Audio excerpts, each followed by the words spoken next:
Hello, Chargers. I'm Noah Franklin. I'm Alan Miles. And I'm Skylar Bennett. And this is episode 9 of the Charger Report.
First up, school news.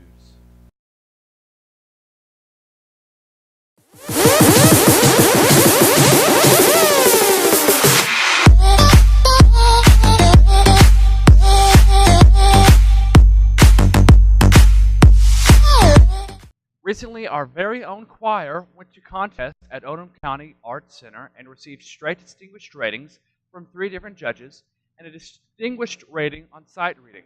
For those that don't know much about choir contests, receiving straight distinguished rating is amazing. This means that the choir will now be allowed to progress to the state contest. So congratulations, choir. Just recently, our Board of Education has made public a proposal to perform some redistricting.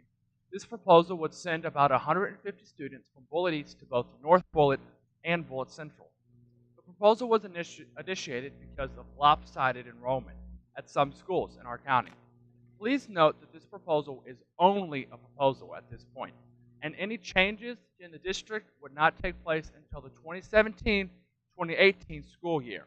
If you would like to see the proposal, you can locate it on the Bullitt County Board of Education website by using the URL below. Graduation is quickly approaching, so for all you seniors, make sure you request off of work for May 31st, June 1st, and June 4th, as there is mandatory graduation practice on May 31st and June 1st.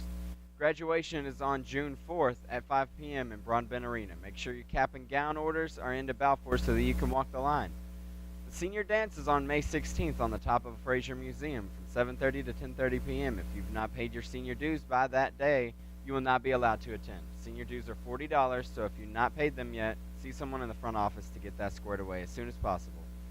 Another reminder to the students that it may be the end of the school year, but the rules do still exist. Be sure that you do not have your phones out at the wrong time because it can still be taken away from you. It's the home stretch and we don't want to lose a game in the bottom of the ninth. And now, over to Noah for electoral dysfunction.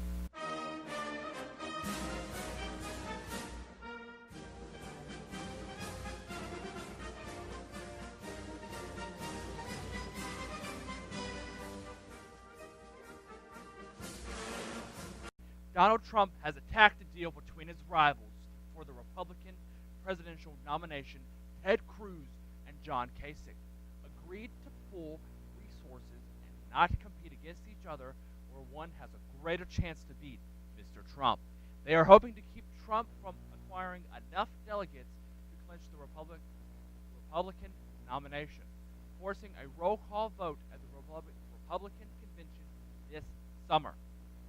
Democrat Hillary Clinton and Republican Donald Trump have substantial victories on Tuesday, April 26th, and that is in New York. But, get this, good news, if Cruz is able to win California and Nevada, they'll have to go to a convention in which hopefully the good people of America are sane enough and they vote Cruz in instead of Trump, and then he'll be president, which is, it's not bad news. Hillary won New York, which is sad, but Bernie is unlikely to win the nomination at this point anyway. Bernie is winning states, but Hillary is still getting all of the delegates, which shows proof of the corruption and crookedness of the voting system in itself. The Democrat system is based on superdelegates, which complicates things and makes it extremely difficult for underdogs such as Bernie to win. This system was put into place in the mid to late 1980s as a result of not being able to defeat either Ronald Reagan or George Bush Sr. Also, the majority of all Democratic parties have been closed primaries, meaning that unless you are registered as a Democrat, you cannot participate. The two states that had open primaries, Bernie won by sizable margins. On another note, hashtag Bernie Sanders is trending on all social media. In the world of the Republicans, it looks as if it's going to go to the GOP convention. This means that Cruz and Trump will be too close to select an official nominee, and neither one will clinch the Republican delegates' nomination. So a Republican convention will be called, and the delegates from each state will choose which candidate, even those who have discontinued their run, that they would prefer run for president. If this is the case, Cruz will more than likely win, especially seeing as the delegates Rubio has will probably be released to Cruz because Rubio is pulling for him to win. And now, over to Noah Gaskins for Plugged In. Right after I go.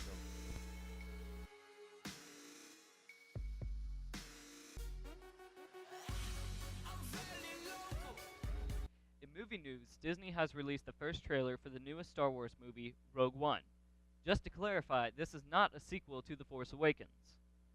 Rogue One, a Star Wars story, or simply Rogue One, is the first Star Wars anthology film, a standalone story that will set in the Star Wars universe. Set shortly before the events of A New Hope, the story will center on a group of rebel spies on a mission to steal the plans for the Galactic Empire's new weapon, the Death Star. This film will be released December 16th of this year. The newest trailer for DC Comics' upcoming movie, Suicide Squad, showed more of Jared Leto's Joker, and we even got a few scenes where Batman was shown. Suicide Squad is set to release August 5th. In other news, the beloved singer Prince passed away on April 21st. He was 57 years old. Most famous for his album Purple Rain, for which he won an Academy Award for, Prince was a friend to many, especially to his backup band known as The Revolution. In the mid-1990s, he even donated $10,000 to a Louisville library that was known for being the first public library specifically for African Americans and run entirely by African Americans. He will be missed.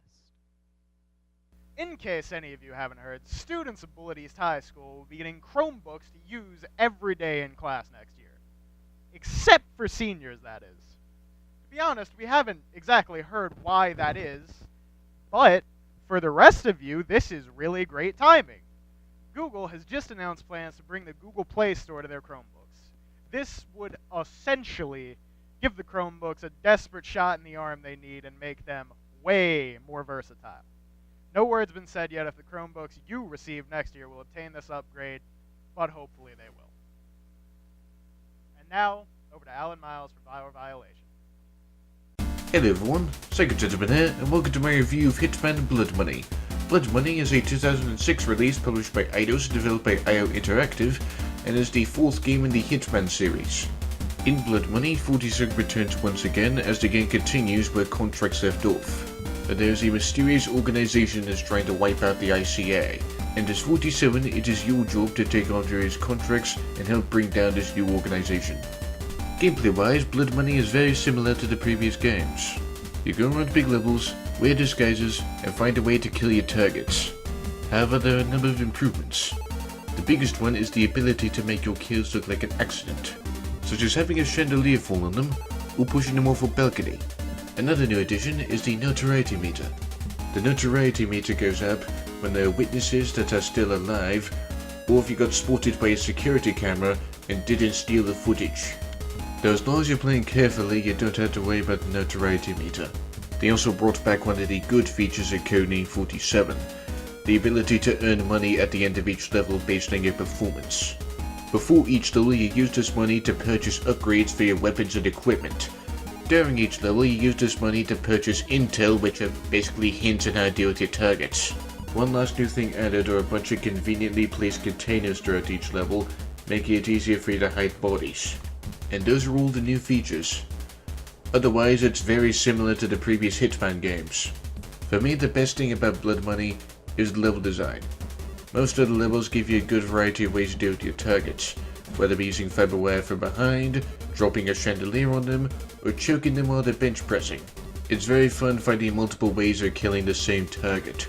As for negatives, the game has some bugs and glitches, though nothing too major, and the AI does become inconsistent at times, occasionally even to the point where I had to restart the level. And finally, there were a couple of levels that I didn't like, mainly one near the end which I won't spoil. Overall, this is another good game and a very good series. Sure, there's some problems, and I'm still more lenient towards Hitman Contract's favorite Hitman game, but I still have no trouble recommending this one. Probably because of the Opera House level. There are few things more satisfying than watching a target actually die in an opera next to a real World War I era pistol. Isn't murder fun? Thank you guys so much for watching. Go psycho and go gaming. I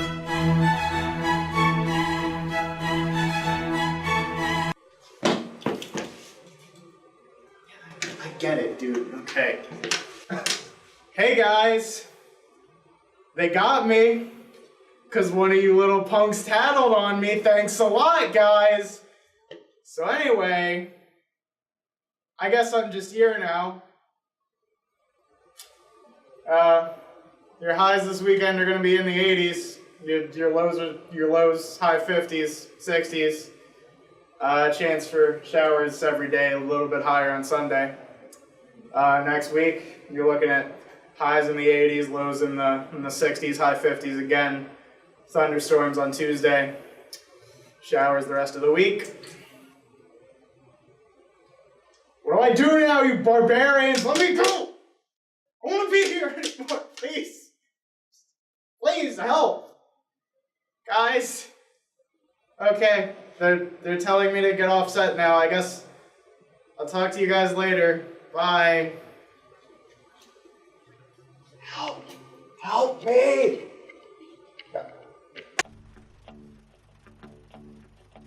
Today we're asking some questions about the greenhouse. Let's go. I'm here with Mr. Gosser. Dalton Smith. Mitchell Langley. Mr. Plant. Troy. Mr. Gosser. Why isn't the greenhouse up and running yet? We had a little bit of problem with permits and warranties and things of that nature. The staff is doing a good job about trying to get it up and running, but it's just taking a little bit longer than we thought. And just some final things have to be done before we'll be completely up and running. When do you think that, just a projected time, would the greenhouse actually be open? I would imagine that it will be within the next month, but unfortunately that will be after this year's growing season, so we should be able to do some stuff at the beginning of next school year and certainly in the spring of next year and have a plant sale and things like that. So what is the main goal for the future of using it at Bullet East? We would like for it to be self-supported. We would like for us to be able to offer a yearly plant sale and use the funds that we make from that to fund the greenhouse for the following year and just keep it as an educational option, and that way it funds itself and the kids are still getting to learn quite a bit about it. All right, thank you. Dalton, what do you think about the greenhouse not being open yet? Well, we planted a lot of plants and now we really can't use it, and it kind of set us back a lot, and it's kind of disappointing, honestly. I don't know. I could really care less, to be honest with you. Like, I thought it'd be pretty cool to have it, but we don't. Now we're just getting plants in and out of it constantly, and there's just more stuff for us to do, but I don't really like that. I'd rather sit there and do nothing and ag, but it's whatever. Have you ever seen the greenhouse? I was born there. Did you know we had a greenhouse outside? Yes. Do you know what a greenhouse is for? Plants.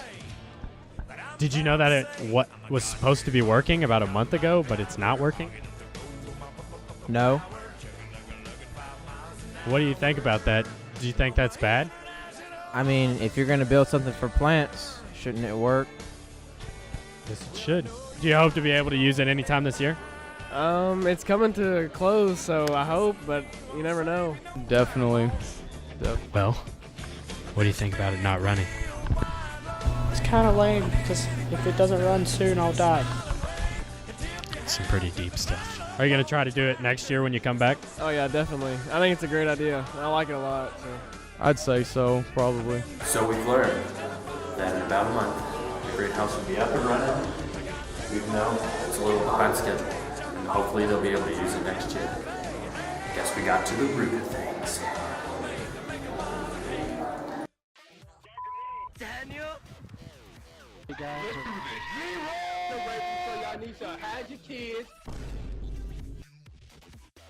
Welcome to Viral Violations. Check out this new trend taking Twitter by storm.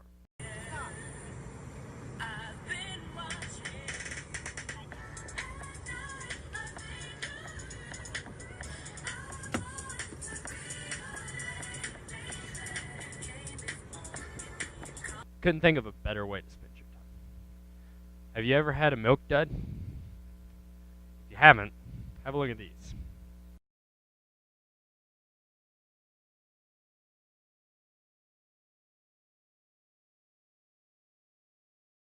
If you are what you eat, he must have had plenty of milk duds.